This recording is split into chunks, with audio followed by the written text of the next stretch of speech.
all started when I offered my wife's gravestone a tuna sandwich. That probably sounds insane, so let me give you some background. On our first date, Emma and I had a picnic on the beach. I asked if she liked tuna, and she said, of course. So I made us tuna sandwiches. During the first year we lived together, we went on picnics all the time, and tuna was almost always on the menu.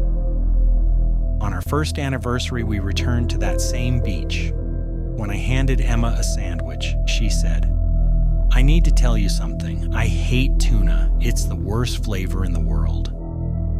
Back on that first picnic, she thought she might like it.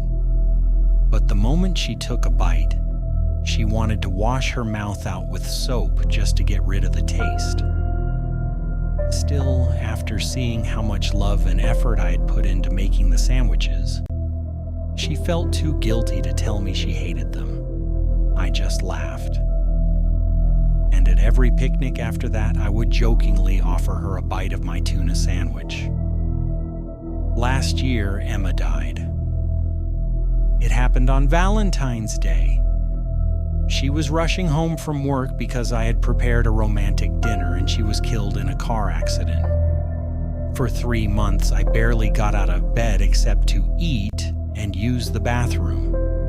Then, one beautiful sunny day, I packed a picnic basket and got in my car. Her grave sat atop a grassy hill beneath the shade of an elm tree. I spread out a red blanket and unpacked the food. Without thinking, I offered her gravestone a bite of my tuna sandwich. When I realized what I had done, I laughed for the first time since the accident.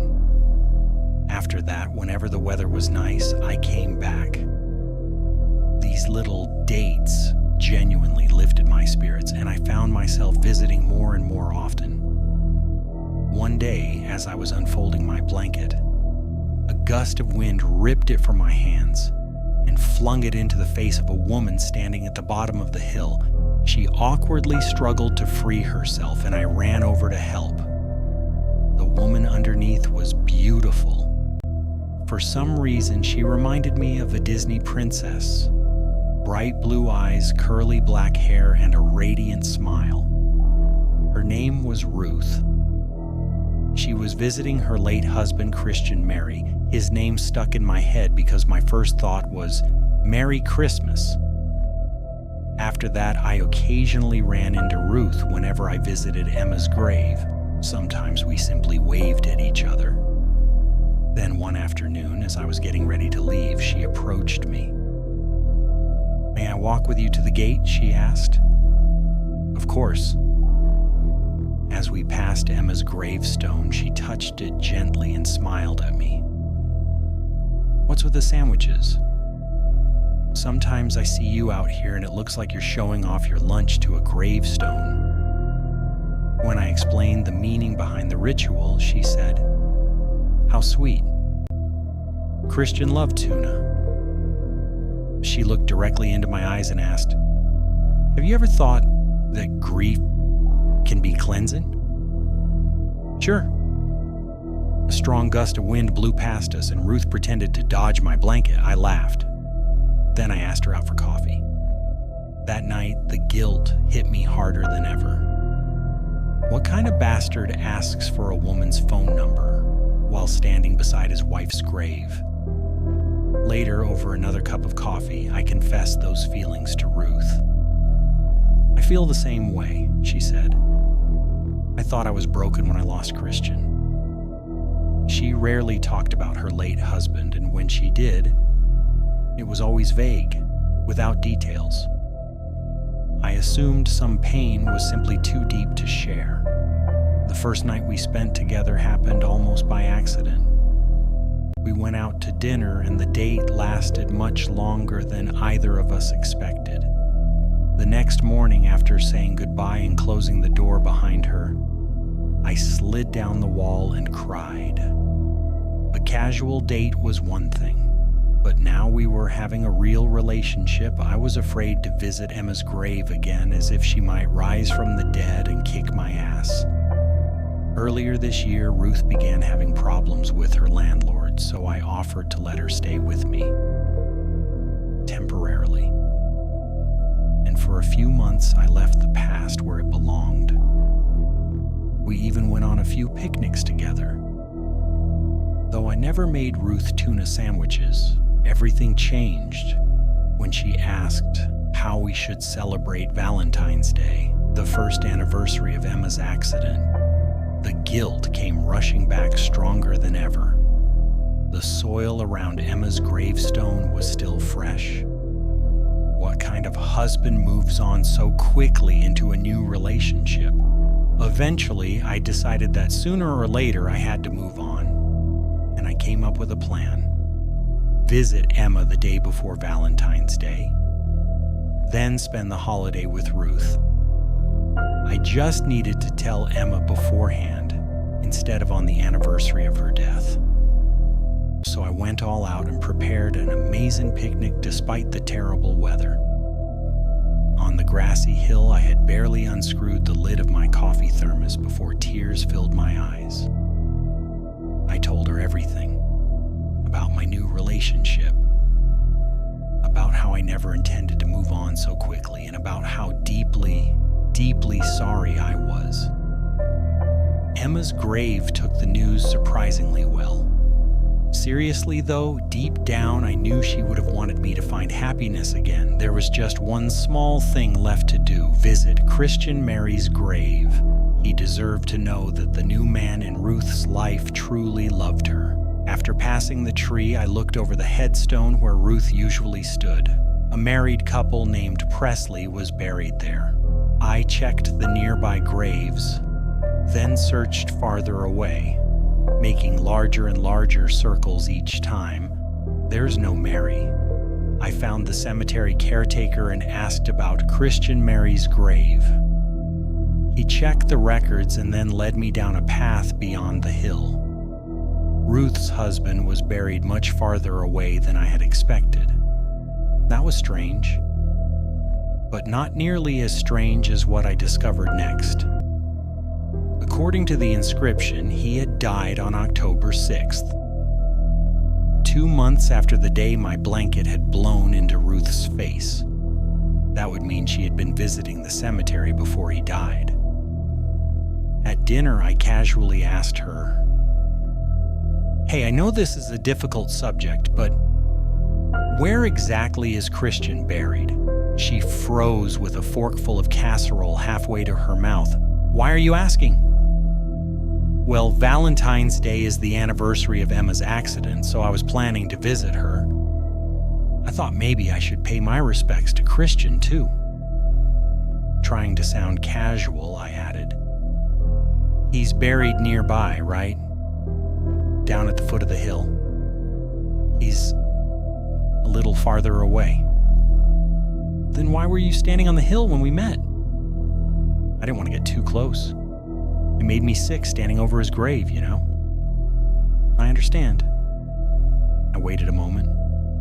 "By the way, when did he die? March? April? Why are you interrogating me?" Don't you understand how hard this is for me?" With that, she abruptly stood up and carried her plate and glass into the kitchen. After Ruth went to bed, I searched Google for Christian Mary and found an article about a strange boating accident. The body of 34-year-old Christian Mary had been recovered from the water near a marina. According to Ruth Mary, her husband had fallen overboard while standing on the deck. The date of the accident was August 6th, 2 months after we met. Something didn't add up. But over the next few days, whenever I brought it up, Ruth would change the subject, then start crying or accuse me of interrogating her. How was I supposed to get any answers? Ruth still visited the cemetery, so the next time she went, I secretly followed her. I expected her to head for the hill, but instead she walked around the valley, past the lake, and sat down on a wooden bench. I felt ashamed. It seemed that visiting her husband's grave really was too painful for her. But just as I turned to leave, a man sat down beside her. They talked, they laughed. Every now and then, they casually touched each other. After 20 minutes, they both stood up and shared a strange, awkward kiss. An unplanned one, judging by the fact that neither of them seemed to know what to do with their hands.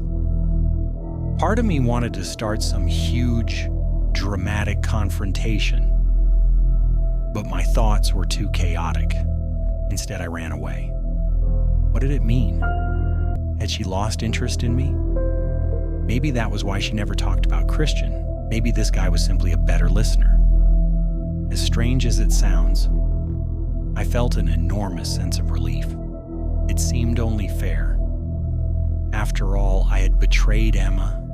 Maybe I deserved to be cheated on.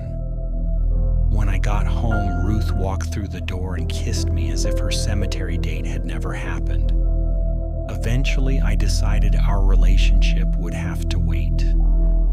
Valentine's Day was almost here, which meant I already had enough problems to deal with.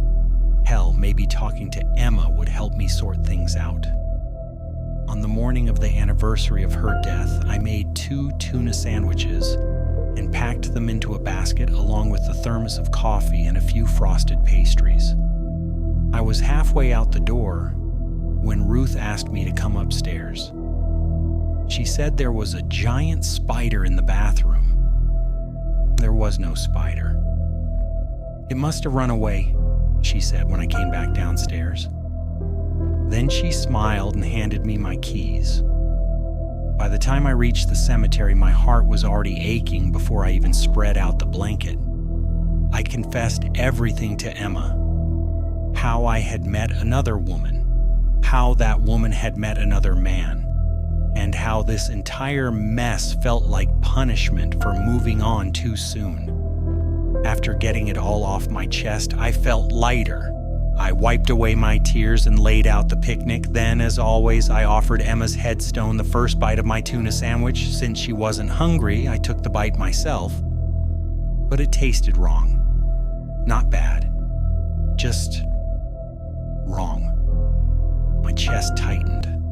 I tried to remind myself how to breathe. I reached up to wipe away sweat, but my arms felt heavy. I was suffocating, as if I were trying to breathe through a straw.